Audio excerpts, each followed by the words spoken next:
დასავლეთი გაიყო ფაქტიურად ორად, არის ევროკავშირი და აგერ ცალკე ამერიკა. ხო, სხვადასხვა დღის წესრიგი აქვს თავისი პოლიტიკის. ანუ ევროკავშირი დარჩა წინა ადმინისტრაციის დღის წესრიგზე აწყობილი და ჩვენი წინა ხელისუფლების სიკეთის არ იყოს ბჭყალებში. ყველაფრის უფლება ჰქონდათ.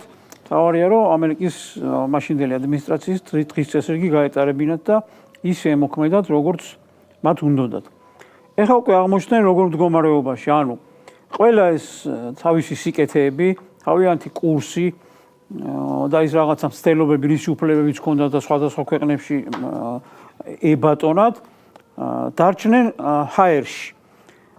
ეს კიდევ ერთხელ დაადასტურა, მაგალითად, აგერ რუსეთის და ამერიკის მოლაპარაკებების დაწყებამ უკრაინასთან დაკავშირებით, სადაც აშკარად ითხოვდნენ, რომ როგორ შეიძლება ჩვენს გარეშე ამ თემაზე მოლაპარაკება და არავის პასუხიც კი არ გაუწია, ასე რაღაცნაირად გადაუგდეს, რომ 3 წელი ჰქონდა, ერთს უთხრეს, ისიც მათ არ უთხრეს, ზელენსკის უთხრეს და გამგებმა გაიგოსო, რომ 3 წელი ჰქონდათ ამისთვის და თქვენ არაფერი არ გაიკეთებიათ.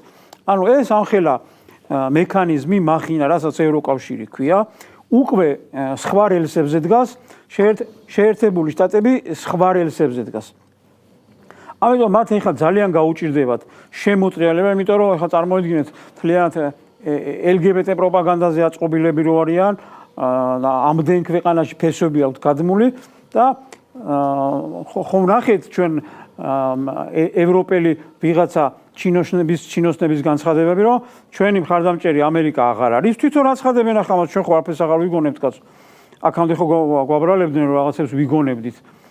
თვითონ რასაც აცხადებენ რომ ჩვენი მხარდამჭერები არ არიან, ამიტომ ბრძოლის ველი ამჟამად ჩვენ რომ გვაქვს საქართველოში, იქ უნდა ამერიკის დახმარების გარეშე გავიმაგროთ ჩვენი ფესვები. და მოდი დავაკვირდეთ ახლა ამათ გამონათქვამებს ეს ხომ იმ მათი პოზიციების გაჟღერებაა, ვინც არიან იმაში ევროკავშირში. ანუ ისინი პირდაპირ ამბობენ, რომ ხომ დაავიწყდათ, ხო აღარ არის რაღაცა კანონი, რუსული კანონი, რაღაცა მიზეზები ხო აღარ არსებობს. პირდაპირ გამოაცხადა, რომ თუ გვინდა რომ ჩვენ გავიმარჯვოთ, უნდა მოვითხოვოთ ახალი არჩევნები. ისიც კი არ უთქვამთ, რომ აი მაგალითად არჩევნები გაყალბდა და მოვითხოვოთ ახალი არჩევნები. არა, ჩვენ რომ გავიმარჯვოთ, იქ უნდა მოვითხოვოთ არჩევნები და ჩავატაროთ, იმიტომ რომ ეს არის და აღარც დამალეს მე ეკონომიური და ენერგეტიკული დერეფანი და აქ ჩვენ გვჭირდება თქვათ რომ ეს ქვეყანა იყოს ჩვენი ვასალი. პირდაპირ დაპყრობაზე ალაპარაკდა, მაგრამ ამერიკის შეერთებული შტატები უკვე სხვა განცხადებებს აკეთებს. ამათ შორის დალაგებას ძალიან დიდი დრო ჭირდება და მივედით იქამდე. ანუ ეს არის ბიუროკრატია ევროკავშირის.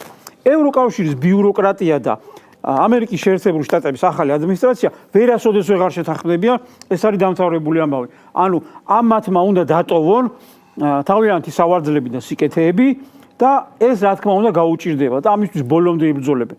და არც დაუმალავს, ხო, ტრამპმა პირდაპირ გამოაცხადა, რომ ის დაელაპარაკებოდა ცალკეული ქვეყნების ლიდერებს და არაფრად არ მიაჩნია, ვინ არიან ახლა ეს ბიუროკრატები. შესაბამისად, მოვლენები ესეც განვითარდება. პირველი დიდი დაარტყმა რაც მიაყენეს, ეს იყო მოლაპარაკებების დაწყება და ესე გაგრძელდება კიდევაც. ანუ ევროკავშირი ამ ომში დარჩება წაგებული, ხო? ცოტა ხნის წინ ერთი კვირის წინ მე მოვისმინე, როდესაც ზელენსკი ამბობდა, რომ მე ევროკავშირის იმედი არ მაქვს თავდაცვის უნარიანობასთან დაკავშირებით, როდესაც თავიდან ეს ძრები რო დაიწყო ამერიკის მხრიდან და ისე ამერიკის იმედი მაქვს, ევროკავშირის იმედი არ მაქვს. მაგრამ როდესაც ახლა ამერიკამ შეუტია უკვე სხვა გამოსავალი აღარც დარჩენია, გადავიდა და ევროკავშირს ეხვეწება, რომ რაღაცა დამიცავით, დაგიცავთ და სინამდვილეში არაფერი არ მოხდება. ევროკავშირს არ აქვს რესურსი იმისა, რომ ომში თქვათ რაღაცა უკრაინას დაუდგეს. ამერიკის შეერთებულმა შტატებმა დაადასტურა ის, რასაც თქვათ ჩვენ ამდენი ხანი ვამბობდით, ფაქტებითაც ვამტკიცებდით და რაღაცა თეორიებში გვითვლიდნენ, რაღაცა წარმოუდგენელი იყო თითქოს რომ ომი რო უნდათ საქართველოში, ამას ჩვენ ვიგონებდით, ხო? ანუ ამერიკის შეერთებულმა შტატებმა დღეს გვითხრა, ომი დაიწყო იმიტომ, რომ ამერიკამ გადაწყვიტა აღმოსავლეთით გაფართოება. რაშიც მხარი აუღა წინა ადმინისტრაციას ზელენსკი.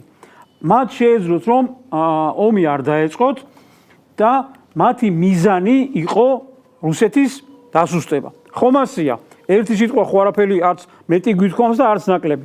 შესაბამისად თუ ეს ესია, რატომ არ უნდოდა წინა ადმინისტრაციას საქართველოს მხრიდან ანალოგიური მოხდარიყო? ანუ დასუსტებაში მიიღო მონაწილეობა. როდესაც ეს ყველაფერი იცი, ამ ყველაფერს ხედავ და კიდევ გაიძახი იმას, რომ თქვათ რაღაცა საქართველოში 100 არ ხდება, ჩვენ ევროკავშირი მივატოვეთ, აგერ გუშინ იყო ლიტვის თუ ლიეტოვის პრეზიდენტის განცხადება, რომ დაჩქარებული წესით უნდა მივიღოთ ევროკავშირში უკრაინა 2030 წელშიო.